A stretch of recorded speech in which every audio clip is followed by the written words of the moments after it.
¿Existe alguna posibilidad de que solamente me dejes ir?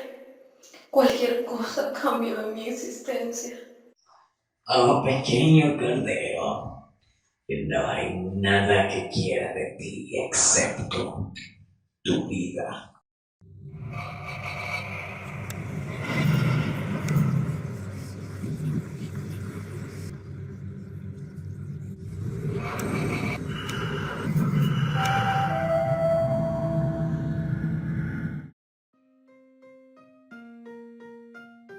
La saga de libros de los Fazbear Frights es sin dudas una especial.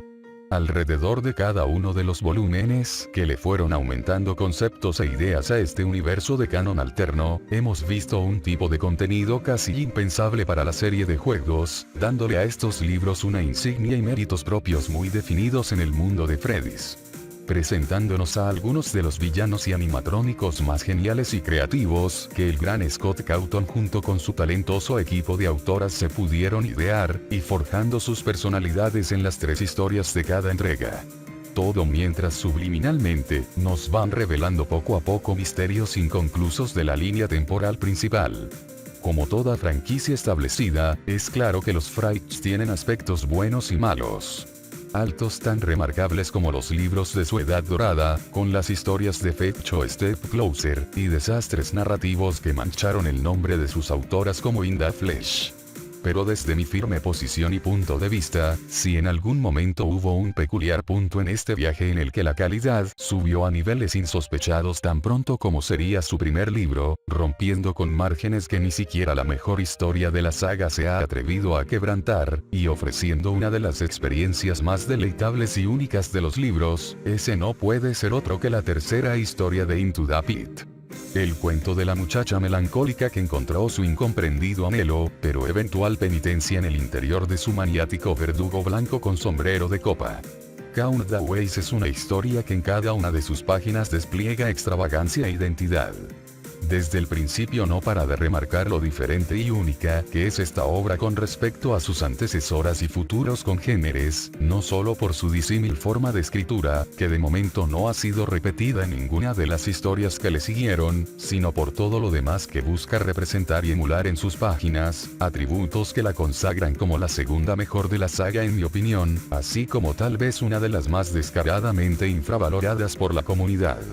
Desde el momento en el que releí esta joya, supe que era momento de plasmar toda la admiración que tengo por ella en un análisis.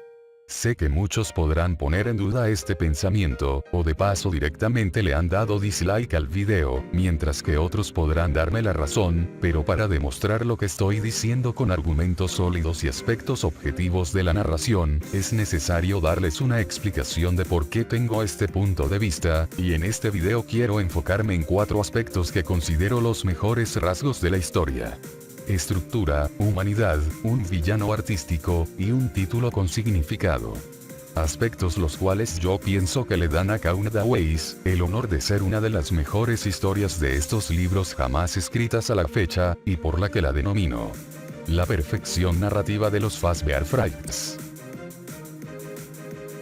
Pero antes de comenzar, voy a darles el contexto del punto de vista con el que he llegado a esta conclusión, pues, aunque soy completamente fanático de la saga de juegos, también soy un lector de corazón.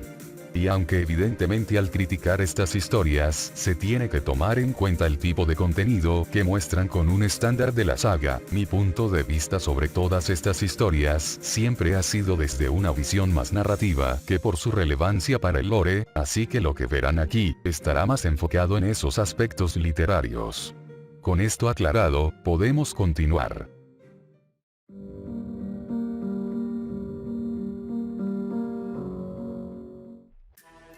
Para comenzar con este análisis, me parece prudente iniciar por lo más evidente: su remarcable estilo de escritura.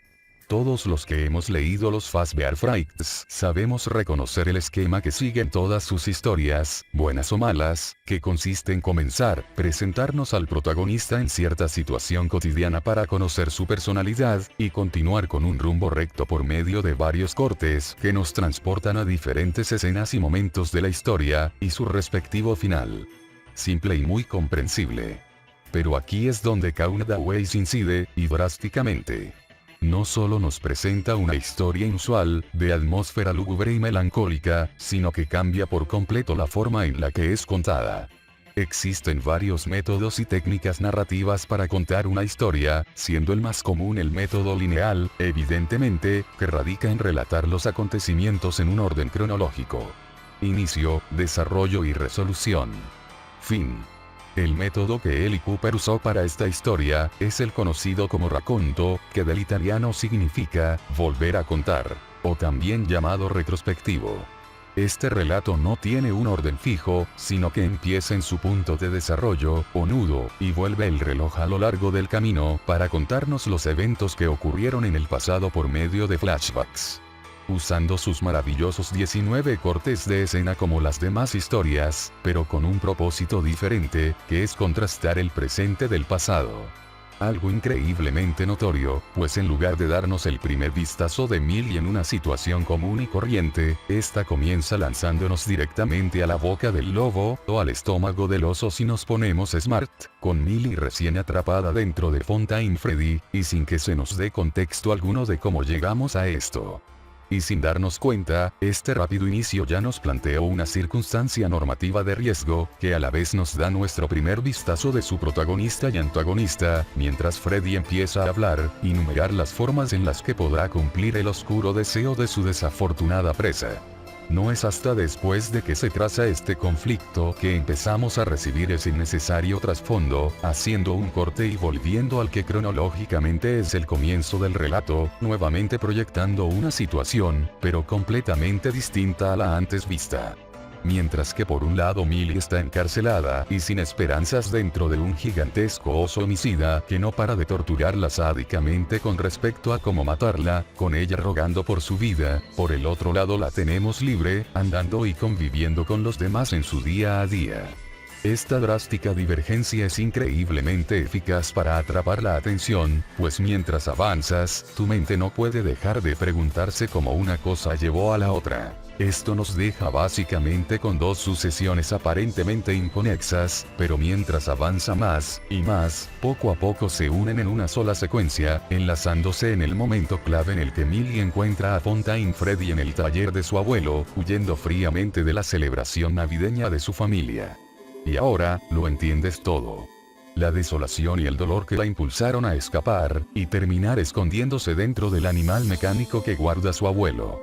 Y con todo lo necesario para que entiendas lo que está, y ha pasado, comienza el clímax con ambas perspectivas hechas una sola, para el terrible momento que dictará la vida o la muerte de la protagonista, mientras no puedes olvidar todo lo que ella, sin saberlo, dejó atrás.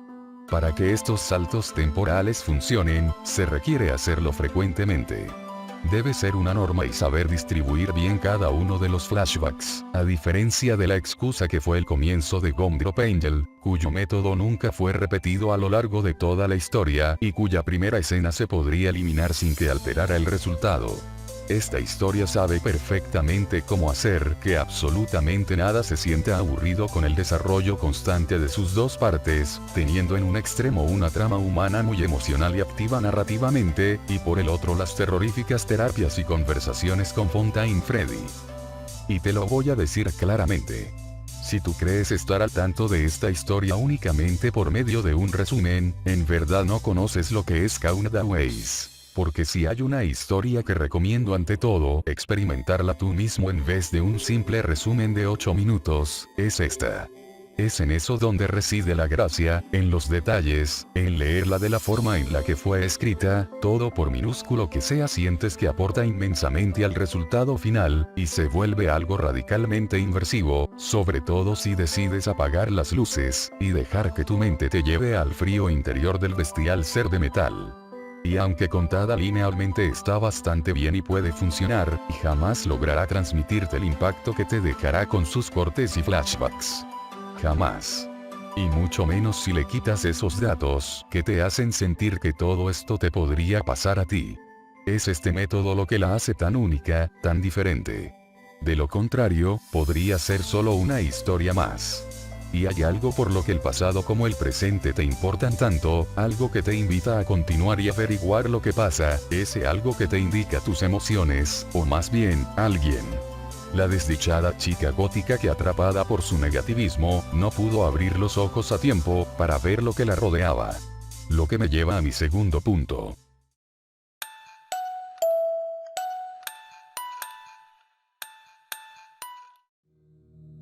Nosotros como humanos somos seres sociales, y en busca de satisfacción y placer emocional, entablamos relaciones y amistades con las personas a nuestro alrededor, apreciando los valores que nos rodean, así como que tan reflejados nos vemos en los demás. Y aunque sabemos que la ficción no es el mundo real, esto no quiere decir que a través de las páginas que nos muestran los autores, no podamos conocer a personas increíbles, que se sienten tan tangibles que perfectamente podrías conocer, y que puedes aprender a querer igual que a tus propios amigos, o incluso familia. Pero para conseguir este bello sentimiento de empatía, en esos personajes debe verse reflejada humanidad, y para ello, deben ser realistas.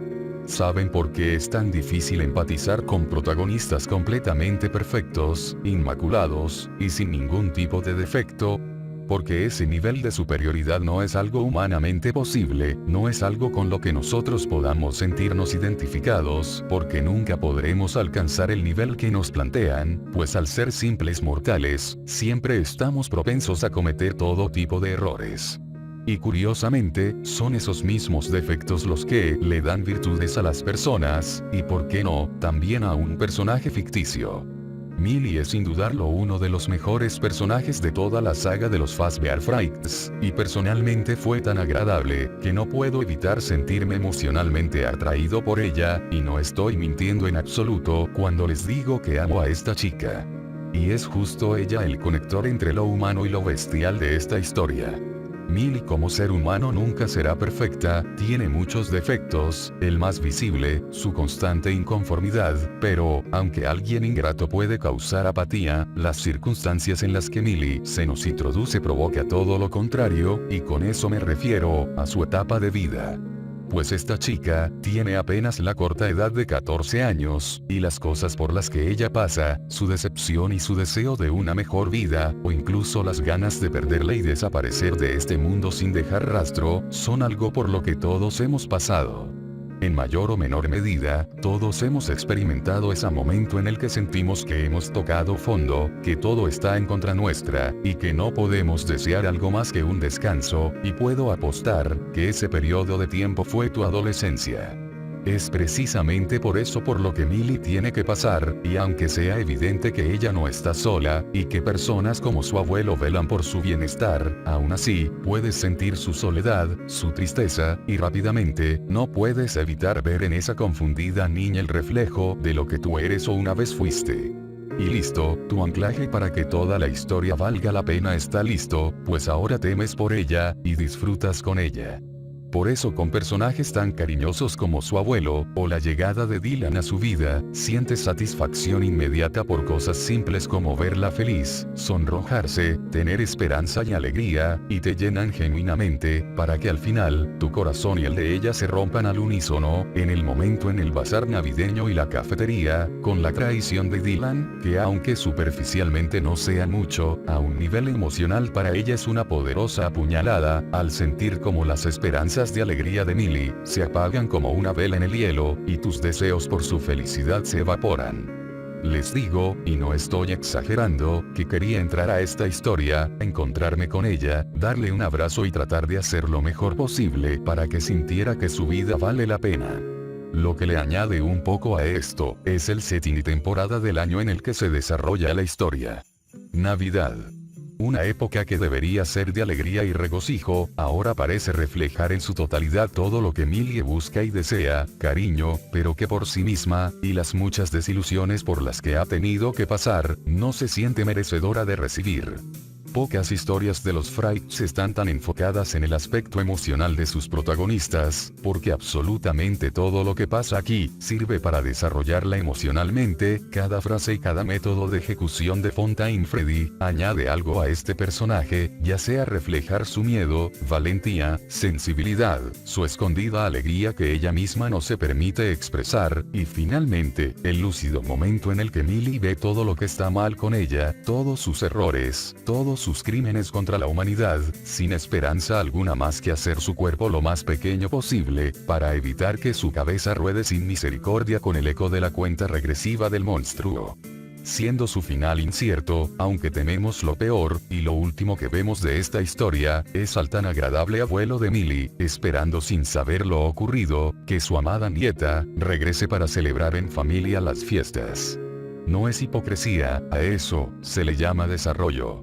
Esto es humanidad, amigos, este es un conflicto humano que te llega al corazón, que te importa, y por cuya resolución temes, sobre todo, al ver a la despiadada amenaza a la que la protagonista se enfrenta.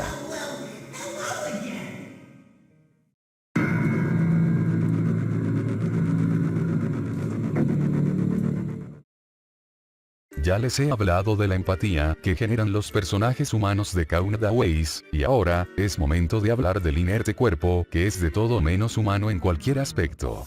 Un villano que en todo momento logra causar terror sin la necesidad absoluta de gore, darnos escenas intensas sin acción frenética, y que cuenta con una personalidad tan memorable, que lo convierte en mi favorito de todos los que se han visto a la fecha, y una de las amenazas más formidables de todos los libros.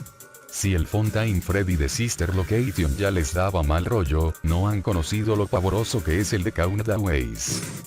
¿Por qué si no es Millie Fitzsimmons? Es con esta estridente voz, su brillante y atenta mirada en la oscuridad, y sus palabras con lo que esta historia nos abre las puertas.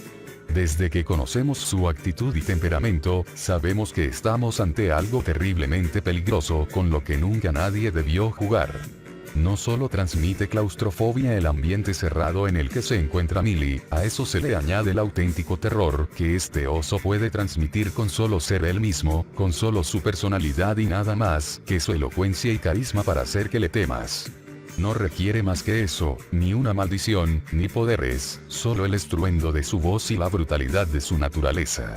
En las 8 partes de la historia en las que podemos ver la interacción entre Millie y Fontaine Freddy, este no parará de demostrar lo increíblemente sádico y cruel que puede ser, tomándose el tiempo de enumerar un total de 7 formas en las que con placer acabará con la vida de Millie, tales como desnutrición y deshidratación al mantenerla atrapada hasta que la naturaleza se encargue del resto. Provocarle hipotermia apagando los calentadores de su cuerpo. Atravesarla con una de sus varillas internas. Electrocutarla sin piedad. Llenar su cuerpo de agua y hervirla hasta ponerla roja cual langosta. O decapitarla de un solo golpe.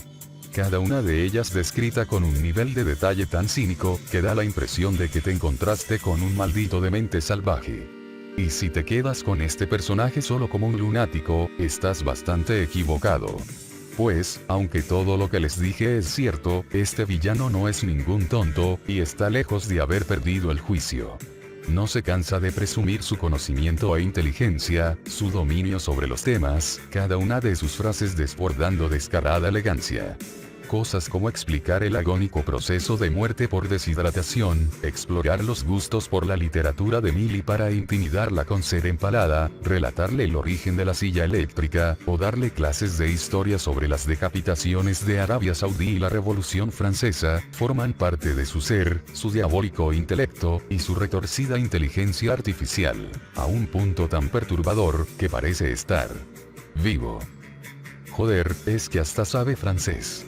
Todo esto, mientras se burla y juega con ella, poniéndole sobrenombres, y tratándola como una niña pequeña, exponiendo y explotando sus más profundos temores, secretos, y debilidades, incapaz de contener las clamorosas risas que le provoca su disfrute y burla. Este es un ser tan espantoso, tan maniático y cruel que es capaz de cometer las peores atrocidades del mundo, torturar y matar, por el mero hecho de que está aburrido. Y, además, su extraño sentido de justicia. porque a sus ojos, él no está cometiendo nada reprochable, pues siente que le está dando un regalo a Millie, cumpliendo su deseo añorado que además traerá satisfacción mutua, como una relación simbiótica según él mismo describe. Siente genuinamente que Millie se lo merece, al reprocharle como todas las personas a su alrededor la quieren, pero ella no parece ser capaz de apreciarlo, sentenciándola a lo que él denomina crímenes de la humanidad, haciendo pagar la ingratitud de la especie con la cabeza de la pobre chica, y la guillotina a través de su cuerpo. Uno de los argumentos que las personas más usan para decir que Countaway es una mala historia, o que no les convenció, es su falta de escenas de acción, o que es una historia aislada, pero, sobre todo, que la presencia de Fontaine Freddy es forzada. Y sí, otras historias en efecto tienen buenas escenas en las que los villanos hacen una acción ofensiva directa contra los protagonistas, y está bien, pero a lo que quiero llegar, es que esta historia no las necesita, pues sabe reemplazar escenas movidas por la violencia implícita y amenaza de un villano activo, pues ejerce una fuerza antagónica constante en base a motivaciones claras y fuertes en las que él cree profundamente todo el tiempo que aparece, tema del que tal vez profundice en otro video. Y si hablamos acerca de eso de forzar su presencia, no es descabellado en lo más mínimo, pues un origen similar se nos mostró en la historia anterior. Y si miramos cuidadosamente, una vasta mayoría de historias más valoradas por la comunidad también tienen una atmósfera de FNAF forzada, entre ellas, la propia Into the Pit, pero eso es tema para otro video. Más que condenarla por eso, incluso se podría tomar como un bonus, pues integra coherentemente la presencia de un animatrónico que le es muy fiel a sus raíces sin la necesidad de un restaurante o local. De historias posteriores también comprueban que no es necesario ambientarlas en su totalidad con algo relacionado a la cadena, tal y como lo hace Darryl Jake. De verdad me impresiona que haya personas que digan que Fontaine Freddy fue desperdiciado o que pudo tener más participación en la historia, algo completamente rebatible pues junto a Leonor son los antagonistas que más tiempo explícito en escena tienen de todos los libros. Me imagino que eso recae en la falta de escenas de acción, pero no son necesarias para lo que pasa, pues no encajan con la temática establecida. Aunque en papel Fontaine Freddy no haga o demuestre ninguna de sus capacidades hasta el final, lo que hace va más allá de una simple acción física, pues el cambio que provoca en Millie, lo mucho que la deteriora, la hace sufrir, y la tortura, ya es bastante más impacto que el que muchos otros antagonistas han llegado a lograr, y el momento clave de todo, recae en el momento en el que decide entrar en él. Ya que con el simple hecho de mantenerla atrapada, la ha acorralado en un callejón en el que no hay ninguna escapatoria más que darle la razón a él. Es algo que se deja muy en claro, porque de un modo u otro, todo terminará en lo mismo para Millie. Si decide seguir con la conversación para siempre, eso solo prolongará el tiempo en el que va a morir, pues no tendrá escapatoria por más que se esfuerce en gritar, y solo hará que las cosas ocurran con más lentitud y sufrimiento. Esto evidentemente la orilla a tomar decisiones importantes, y sumamente arriesgadas como lo que es poner su cabeza en juego para tratar de salir. Acompañado de esto, tenemos la certeza previa de que los Fontaine fueron creados desde un inicio con el fin de matar, donde interviene el lore de los juegos apropiadamente, y puedes saber solo por la honestidad, sadismo y detalle con el que describe sus funciones, que está más que preparado para hacerlo. El personaje de esta historia es un 1000% Fontaine Freddy, pues no se limita a ser un simple copy-paste de su versión de FNAF Sister, porque es expandido y reimaginando a niveles tan drásticos, pero tan orgánicamente bien realizados, que en todo momento sientes que estás ante la versión más perfecta y completa de lo que fue el personaje original. Para que me entiendan, en lugar de decir diría Well, Bon Bon, say hi to our dear colleague. No solo se le añade su locura y carisma del juego para que sientas que en todo momento es él sin dudas, sino que se amplía en un panorama más elegante y tétrico, al darle inteligencia y muchas más razones por las cuales temerle. Me atrevo a decir que este fue uno de los villanos mejor aprovechados de los libros, y el que más personalidad denota, con el que exprimieron todo su potencial para deleitarnos cada momento llenándonos de terror. Y es ese balance tan asombrosamente planteado entre demencia, sagacidad e ingenio lo que lo vuelve tan formidable a los ojos del lector, logrando intimidarte con su propio carisma, jugar contigo, algo propio de villanos míticos con los que tiene mucha semejanza, como Pennywise, el Joker, e incluso me atrevería a decir que el brillante Dr. Hannibal Lecter. Y si creyeron que eso era todo, no lo es. Hay algo que no muchas personas comprenden de este Fontaine Freddy. Se imaginarán que su endo estará equipado de un mínimo de 4 guillotinas, 3 sopletes, una batería de 15.000 voltios y una bazooka. Pero cuando lees, ves que él apenas tiene ciertos dispositivos pequeños o funciones que le permiten matar, entre ellas apenas sus varillas, la guillotina, y los dispositivos que electrocutan, vierten agua, y calientan, solo 3, contrario al arsenal que algunos se imaginan. Y es entonces cuando te darás cuenta de que una buena parte de las formas de matar con las que cuenta son improvisadas, cosas que él idea tomando en cuenta el escenario y condiciones en el que ambos están, adaptándose y explotando sus alrededores. Entre ellas incluso la guillotina, pues él mismo dice que hasta ese momento nunca había ejecutado una decapitación. Y es en ese momento cuando comprendes que el arma más letal que tiene programada este infame mecatrónico, no es una lámina filosa, sino su propia creatividad quebrada. Porque para él lo que hace no es solo diversión. Es arte.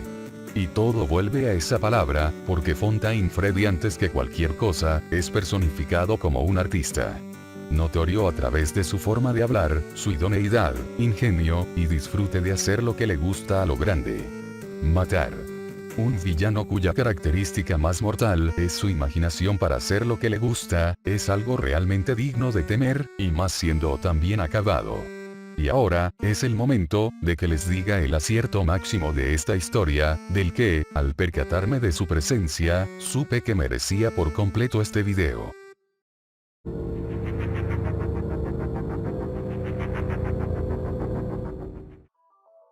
Detente un momento a pensar en los títulos de las demás historias. ¿Lo has hecho? Seguro te han llegado varios a la mente, y si algo pueden tener en común una vasta mayoría de esos nombres, es que se basan en hechos y detalles evidentes que la propia trama o la intervención de algún detalle dicta explícitamente. Ahora tómense ese momento, y lean el título que nombra a esta historia. Count the Ways. Sin dudarlo, puede que sea uno de los más vagos de la saga, pues a primera vista no te deja muy en claro por qué la historia se llama así, pero estoy seguro de que tienes una idea. Precisamente, el contar las maneras de morir de Millie a través de los diálogos de Fontaine Freddy. A eso se puede referir a primera vista, y eso ya es un título algo vago. Y sí, en efecto puede significar eso, y estoy muy de acuerdo si así lo piensas, pero ese título va mucho más allá. Si leíste la historia, sabes perfectamente de qué fuente proviene. Poco después de que Millie conoce a Dylan, su perspectiva de la vida parece cambiar por completo, y después de cenar, va rumbo a su cuarto, esta vez no para buscar poemas famosos sobre la muerte, en cambio, busca poemas famosos sobre el amor, y he aquí el origen. El primer resultado que Millie encuentra, el soneto 43 escrito por Elizabeth Barrett Browning, titulado Can Love Thee, traducido al español, ¿Cómo te amo? Aunque apenas son leídos los primeros versos del poema, de ese primer verso surge el título y significado completo de la historia. Y si eres curioso y te tomas la molestia de leerlo completo, será cuando comprendas a Count the Ways casi en su totalidad. El poema dice así: ¿Cómo te amo? Déjame contar las maneras. Te amo a lo profundo, a lo ancho y a lo alto. Mi alma puede alcanzar, pero se siente fuera de la vista. Para los fines del ser y la gracia ideal, te amo al nivel de cada día, necesidad más tranquila, por el sol y la luz de las velas. Te amo libremente, como los hombres luchan por la justicia. Te amo puramente ya que se aparta de las alabanzas. Te amo con la pasión puesta en uso en mis viejos dolores y con la fe de mi niñez. Te amo con un amor que parecía perder con mis santos perdidos. Te amo con el aliento sonrisas, lágrimas de toda mi vida. Y si Dios quiere, te amaré más después de la muerte. Y así de sencillo, es revelado el eje central de la historia, su simbolismo y lo que tiene detrás. Les he dicho que esta representa a Fontaine Freddy como un artista, pero no he dicho realmente qué tipo de arte busca representar, y aquí encontramos la evidencia. El poeta, la musa, de esto se trata Count Daways. La tragedia y la melancolía, la reflexión y retrospectiva de la existencia a través de los versos aparentemente inconexos o vagos, usando como inspiración el amor y de cúspide la inminente tragedia. Rápidamente podremos notar que se ha personificado a Fontaine Freddy como el autor que declama este poema, y si cambiamos las palabras relacionadas al amor del texto original por varias conjugaciones de verbos perversos como torturar, notarán de inmediato el esmero que han puesto en hacer a todo en esta historia especial, y a sus personajes más que algo episódico o poco sugestionado. Incluso podríamos considerar la cavidad corporal de Fontaine Freddy como el ancho y lo alto descrito en el poema. A su vez, el inicio, estructura y el final de ambas son en esencia lo mismo. Una voz que hace una pregunta a su interlocutor, para empezar a hablar minuciosamente de formas en las que buscan satisfacer y expresar sus deseos, en una amar, y en la otra matar, cada vez subiendo de intensidad, para culminar con una insinuación de muerte, que, al parecer, podría confirmar que todo en realidad resultó en desgracia para la pobre adolescente cautiva, que jamás pudo sentir el calor de los abrazos y la dulzura del cariño en los últimos minutos de su existencia. Y las similitudes van más allá de solo el tono y atmósfera, ya que en toda la historia se hace constante referencia a muchos autores que emplean la misma estética gótica en sus obras, como Edgar Allan Poe, H.P. Lovecraft, Shirley Jackson o Bram Stoker, que, por cierto, usaban finales vagos o abiertos en los libros o poemas mencionados, al igual que Count Daways. Todo con el fin de hacer lo mismo que busca la poesía, expresar realidades profundas, empleando como escenario la depresión de la adolescencia, plasmar a través de palabras realidades trascendentes, en una protagonista por la que no puedes evitar preocuparte, canalizando sentimientos profundos y usando experiencias como puerta y metáforas para que todo esto sea asimilado. Es hacer poesía con FNAF, y tomar todo lo que hace que adoremos esta franquicia, para usarlo y explorar nuestras mentes. Dando como producto final una historia entrañable, pero, lo que más prevalece, una obra que encapsula en el terror la metodología del arte escrito, para llevarte a una huida que no te dejará indiferente una vez que la voz de Freddy cuente el número 3. Y se haga el silencio nunca respondido. A eso llamo, narrativa perfecta. Espero que hayan disfrutado este video, y que el análisis tal vez les permita ver a Count Daways con ojos distintos, y si tal vez no le tienen la estima que yo he demostrado tener a lo largo de cada minuto de este video, incluso darle una segunda oportunidad. Pero al final, esto no es más que el punto de vista de su humilde servidor. Estoy abierto a comentarios abajo sobre sus opiniones sobre esta historia. Si te ha gustado, dale like y compártelo. No olvides suscribirte a mi canal para estar al pendiente de mi contenido, y si es de tu deseo, seguirme en mis redes sociales, donde en honor al video, habrá contenido relacionado a esta historia. De momento, me despido. Chau chau, chau chau chau.